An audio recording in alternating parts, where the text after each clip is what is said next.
Hi guys, James at RampantLionReviews again for you today with another beer review. For this one we are going to head up to Ellon in Aberdeenshire here in Scotland, which many of you might happen to know is home to Brewdog, probably Scotland's best known craft brewery these days. And we've got another beer to have a taste of tonight from the Ace of Hopsters, and if I'm not mistaken this is the fourth release from that series. So this one is the Ace of Equinox, 4.5% single hop IPA, and this one should be really quite interesting. The whole point of this series, as was the case with the IPA is Dead series that the Ace of Hops replaced, the whole idea is basically to educate the beer drinker about the individual flavours and aromas that each hop in the beer can give you. So it's a really interesting series to try if you want to kind of teach yourself how to really get into beer tasting and properly appreciating these things. It's one that I always enjoy as a beer reviewer, and it's quite interesting now as well because, like I say, they had the old series, the IPA is Dead, so that was one 4-pack of beers every year, but now they're releasing one single beer every 3 or 4 months or something like that. So it's maybe just to do with their brewing planning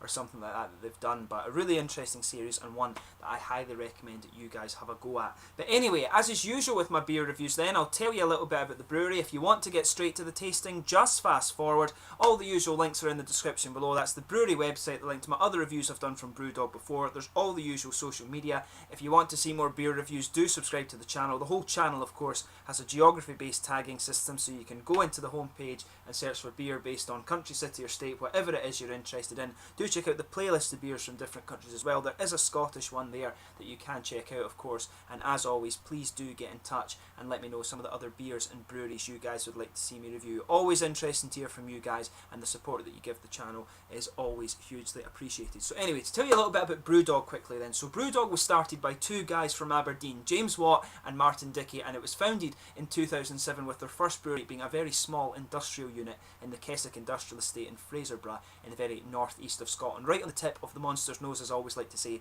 because you know Scotland looks a bit like a monster's head. But a few years later, in 2011 if I'm remembering correctly, they moved to their new very shiny and purpose-built facility in Ellon, which is closer to the city of Aberdeen where I used to study chemistry. But these guys are known for being a very experimental brewery. They were known at one stage for their strong beers. They had the Tactical Nuclear Penguin, the Sink the Bismarck, and also the End of History. They held the title of World's Strongest Beer on those 3 separate occasions, but they're largely known for their experimentation, like I say, and they do cite Stone Brewing Company over in America as one of the kind of big influences. If you taste like Punk IPA and Hardcore IPA and stuff like that and compare it to some of the Stone beers, you really can see that kind of influence coming through. They do say that their signature style of beer, in fact, is the IPA, although personally I would argue that some of the best beers I've had from Brewdog have been their darker things. Dogma, of course, is one of my favourites, and the Riptide, of course, is another one. I really like those beers, and the Hello My Name Is series I really enjoy as well. But these days they've got several pubs throughout Scotland. Of course, they started off in 2010 with their one in Aberdeen. They spread down to Edinburgh and Glasgow the following year, then into England, of course, and now they're as far afield as Tokyo in Japan and Sao Paulo in Brazil. But what's really interesting about this brewery is the kind of way that they've funded all of these infrastructure developments. So they have their Equity for Punk scheme, which is basically a shareholding program that you can go into. Fans of the brewery essentially buy into this in exchange for a discount in the shops and stuff, and this is what they use. The money raised from this kind of shareholding program is what's really funded this brewery. So basically it's a crowdfunding mechanism that they have, and they're always continually expanding. So they now have a second brewery over in Columbus, Ohio in America, which opened at the end of 2016 if I'm not mistaken, and they are starting to explore spirits these days. In their facility at Ellon in Aberdeenshire, they've installed a distillery or a still, and they've started producing some gins from that, and in the next few years you will start to be seeing some whiskey, and these ones will be released under the name Lone Wolf Distillery. So some interesting times ahead for Brewdog. They've already done some really quite interesting things, and these days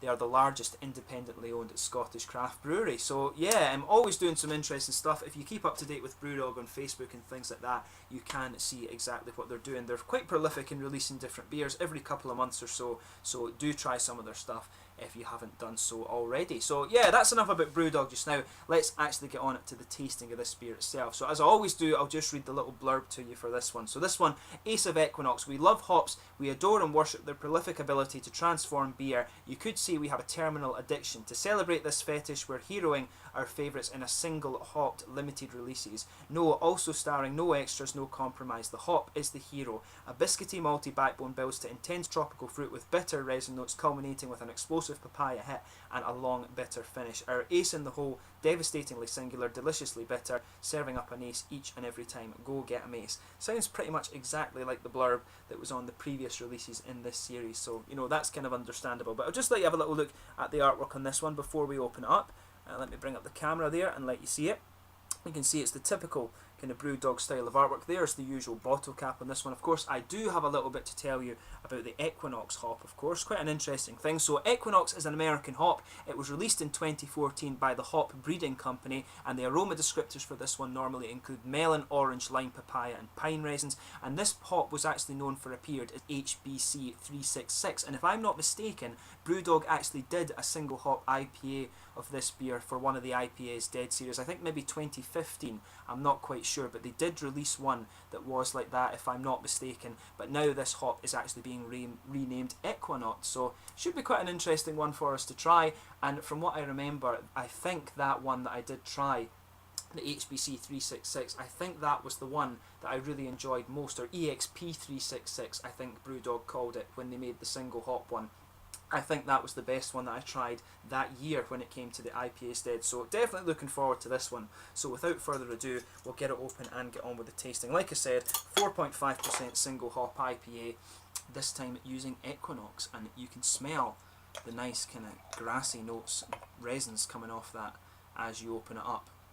So there we are. Let me just see how you're seeing this on the camera, of course, and then we can crack into this beer. As you can see, it's poured a really nice kind of bright yellowy colour, this one. It's actually quite clear. If I put my fingers behind the glass, as you can see, there's a really nice kind of just slight opacity to this beer, but I would say it's fair to describe this one as a sort of light orangey yellow amber colour. I think it's fair to describe it as that. Some big bubbles sticking towards the side of the glass, but quite a few little ones just going up towards the bottom of the head there. Overall, it looks really nice and kind of exactly how you would expect from an IPA. So this one's meant to be a session IPA, of course. Rate Beer have it listed as that. I think it got 81 overall on Rate Beer, incidentally, but a really quite nice looking beer, exactly as you'd expect, and pretty similar to the other ones in the series. So let's have a look at the aroma of this one then. That's quite interesting. This one does have a good little bit of malty character. So first off with this beer, you're going to notice that underneath you can smell the sort of biscuity malt. There's a little bit of kind of pale bready character to this one. Maybe a little bit of richer caramel too, but of course it's the hops that you want to focus on in this beer. So let's just sugar it up a little bit. So with this one, you can smell a little bit of the fruity character. You know, it's got a bit of the papaya in there. I always describe papaya as being, it reminds me a little bit of bamboo, because the first time I ever tried papaya, it was in Japan, and it was served in this kind of bamboo thing, so the aroma that you get from it always reminds me of that.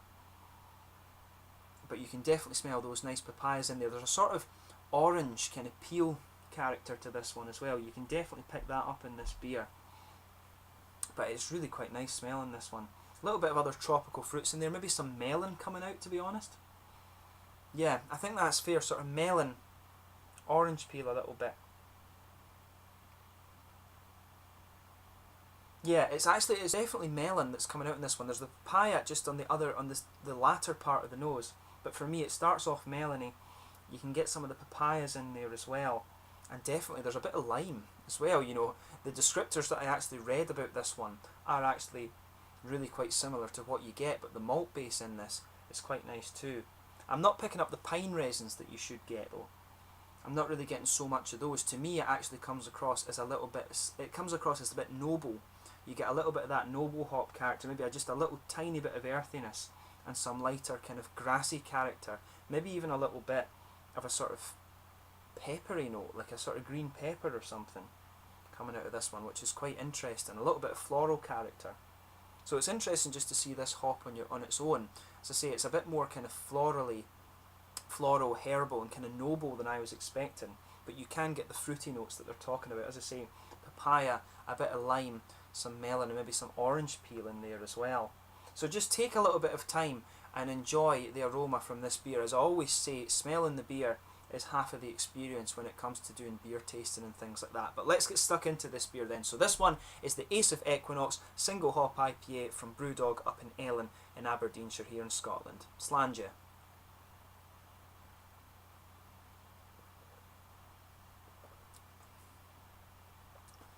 That's pretty nice actually.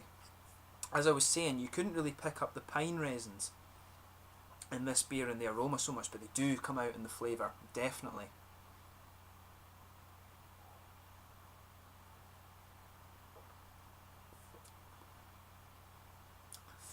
That's a nice beer. You know, I think, to be honest, I do think I prefer this one to the Ace of Citra that I reviewed a few days ago. There may well be something just to note about the freshness of the beers there, but to me, this one does just seem a little bit hoppier, and it could well be just that this hop has a bit more pine resin right enough.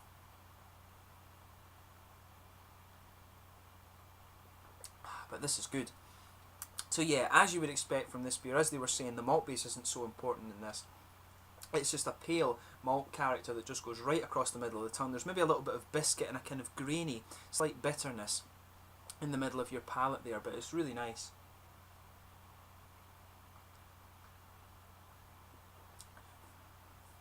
So on the edges of the palate, it actually comes across to me as slightly floral and herbal. You can feel a little bit of the pine resins just underpinning it, but really it comes across as more of a floral and slightly herbal character in this one.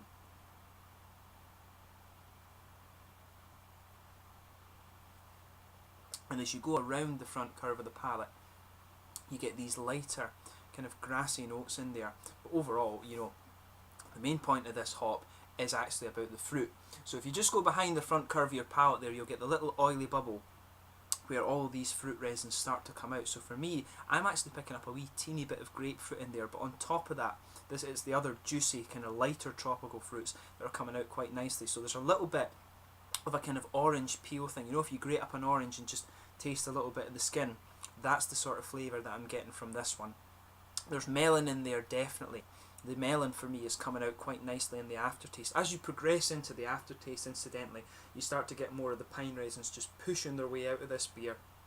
It could almost be a little bit kind of spicy and floral at the same time. There's a wee teeny bit of earthiness for me as well coming out of the beer. Maybe it's a bit more herbal right enough. But it definitely just builds as you move on later into the beer, that pine resiny character and that sort of herbal kind of character in the back sides of the palate, that really builds as you move later on into this one. But the fruity side of things, like I say, there's maybe a teeny bit of grapefruit just underpinning that, but that's very, very minimal. It's melons for me.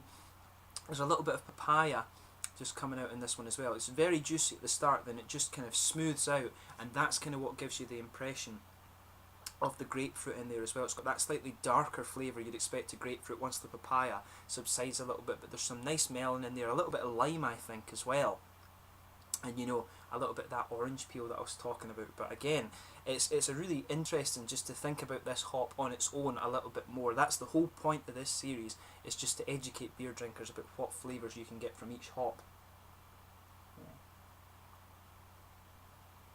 But that said, in comparison to the Citra, when I tried that, I do think there is a thing to be said for drinking these beers as fresh as you can get them. I think this one's about a week old that I've had now, just a week after it came into the shop. But really quite a nice beer, this one, so if you get the chance, have a go and just educate yourself a bit more about the Equinox hop. It's really quite nice. It's the pine resins really that are sticking for me, and I can see how this one gives you these nice kind of bitter aftertaste, and that slightly herbal character that's in there as well could go really nice when you've got a slightly bigger malt base, actually maybe with a double IPA or something like that. Really nicely done, this beer. So in terms of the mouthfeel of this one, I would say it's kind of mid-bodied. The carbonation does have a little bit of a prickle to it. It's got quite a wet mouthfeel, this, rather than an oily mouthfeel. The hoppy bitterness is there. It kind of lingers a bit into the aftertaste. As I said, it's the herbal and slightly pine resinous characters that are lingering there. The malt base is quite smooth. There's a little bit of sweetness to it, but not too much. And there's a little bit of juicy fruit, but certainly this isn't the most bitter or the most fruity or the most malty sweet beer that you're going to find from Brewdog. It's not one that's going to blow your head in terms of flavour. It really is, as I've said in the other ones from this series, it's all about educating yourself for the different hops. So in that regard, it is really quite good. So if you do get the chance to try some of these beers, the Ace of Hops series from Brewdog, then do give them a go. I would recommend it. And the Equinox one for me is quite interesting because that's a hop that I've not come across before, as far as I know, unless I'm correct in saying that the IPA is Dead series, the EXP 366 that they did before, was the same hop. But yeah, really interesting to try this beer for you. Do let me know your own thoughts on your favourite hops and things in the comments section below. Let me know your own thoughts on this beer, like I say. But until the next time, Slange you just now. Do check out all my social media and other things like that, and do consider subscribing to the channel if you enjoyed the video. But thank you once again for watching my beer reviews, and I will catch you very soon with more. I'm sure we'll return to Brewdog in the near future, and I look forward to trying some more beers in this Ace of Hop series. Until the next time, Slange you just now. Cheers.